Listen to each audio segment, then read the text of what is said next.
For anyone that saw my video about Carlos Sainz after Monaco, I started that very video by saying that the Monaco Grand Prix was terrible. Well, what a difference a couple of weeks can make, because as bad as Monaco was, Baku was equally as brilliant. In this video though, I want to talk about Mercedes and in particular Lewis Hamilton so far this season. Baku was a major missed opportunity for Lewis to really take advantage of a bad race for Max, which he wasn't able to do due to a major error at the restart. This was not the first mistake that either Mercedes or their drivers have made so far this season, and is it a sign that the 7-time world champion and the team which has won the last 7 constructors titles in a row are starting to show cracks under the Max Verstappen and Red Bull pressure?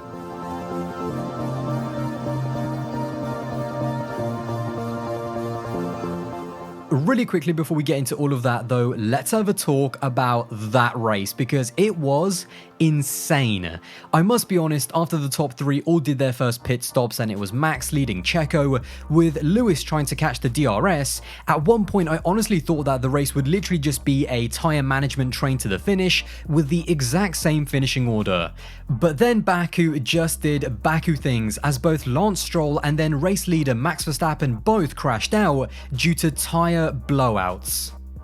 Now, according to Pirelli, they said that it wasn't down to the tyres but down to external circumstances, which in this case, they think is debris on the track, because there were no signs either visually or even on the data that the team saw that indicated that the tyres might have lost pressure, which could have led them to explode. Meaning it's not quite the same as Silverstone in 2020, where we could see huge amounts of graining and wear before all of the tyre chaos kicked off.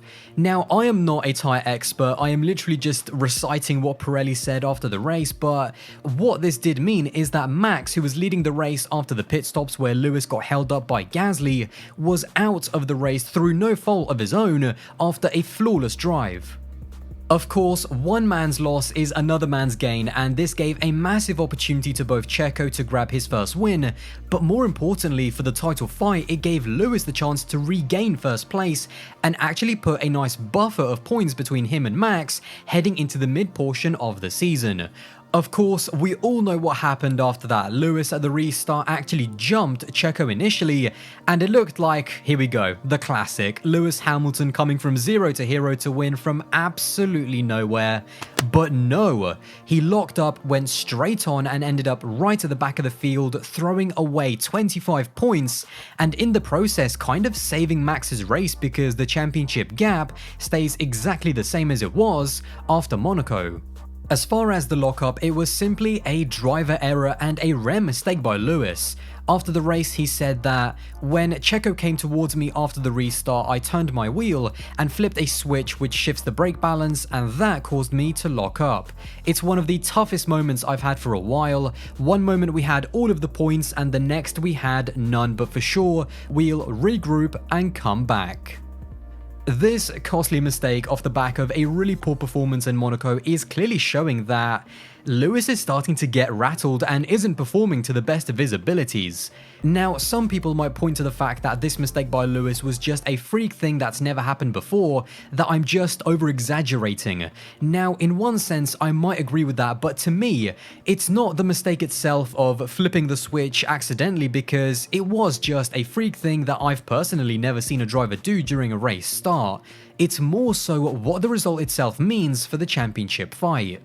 2021 to me is comparable to 2017 and 2018 now, because that was the last time where we saw 2 teams and 2 drivers with equally good enough cars compete for a title.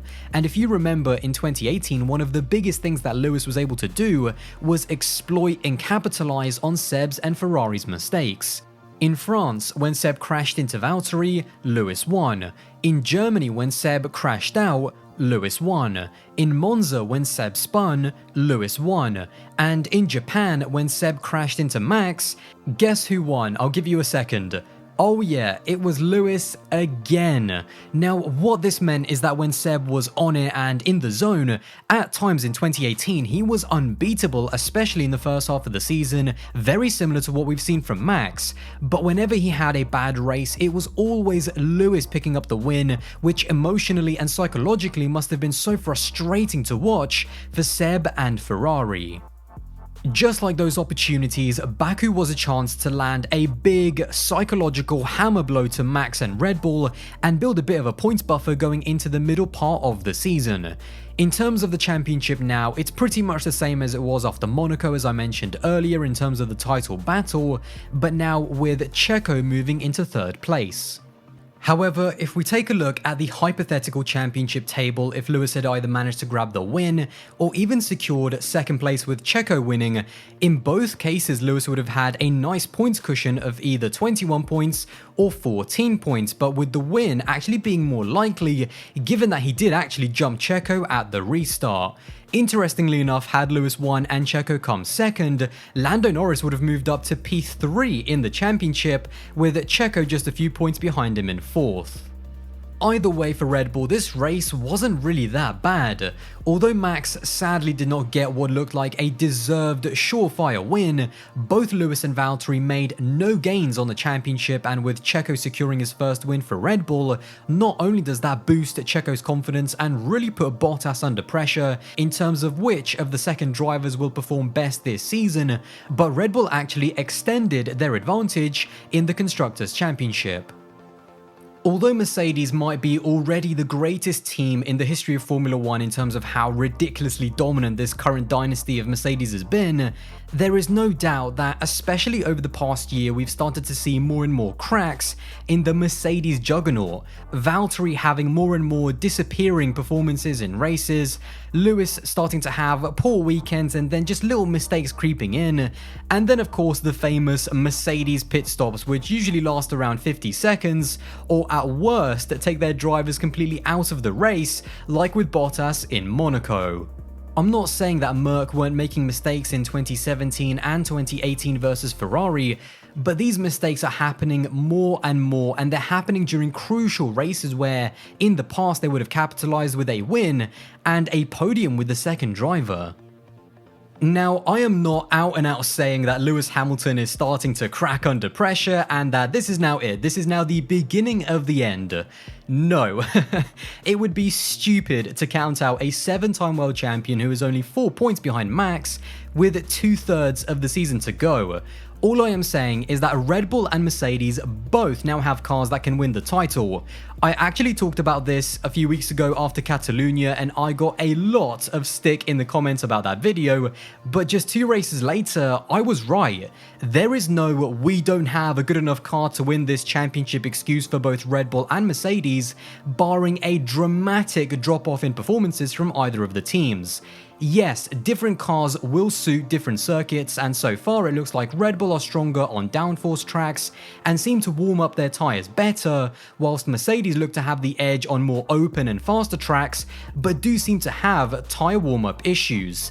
It's now down to the teams and the 2 title protagonists, along with their co-stars, to bring home both titles for each respective team. But Red Bull need to make sure that they keep Lewis and Merc under pressure and capitalize on poor performances and mistakes, because Lewis Hamilton just always finds another gear in the mid to second half of the season, and that's what Max and Red Bull need to watch out for.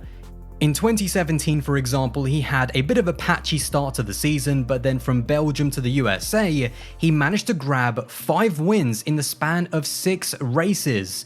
And then again in 2018, in another head-to-head fight for the title against Seb at Ferrari, Lewis had a solid start to the season, but heading into Germany, it was Seb that had an 8-point lead in the title. From that point onwards, between Germany and Japan, Lewis once again went on a rampage and took 6 wins from 7 races.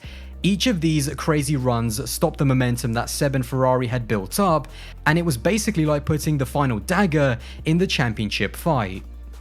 The past 2 races have shown us that when Mercedes and Lewis are put under pressure, especially by a great driver like Max and a cunning team like Red Bull, led by Christian Horner, who, whatever you want to say about the man, he is ruthless, he is smart, and he knows how to win championships with a great driver. We've seen that Mercedes can make major mistakes under pressure, and it's now just about piling that pressure onto Lewis, Valtteri, and the team to see if Baku was just a one-off, or if Red Bull can exploit this weakness and finally stop the Mercedes monster in 2021.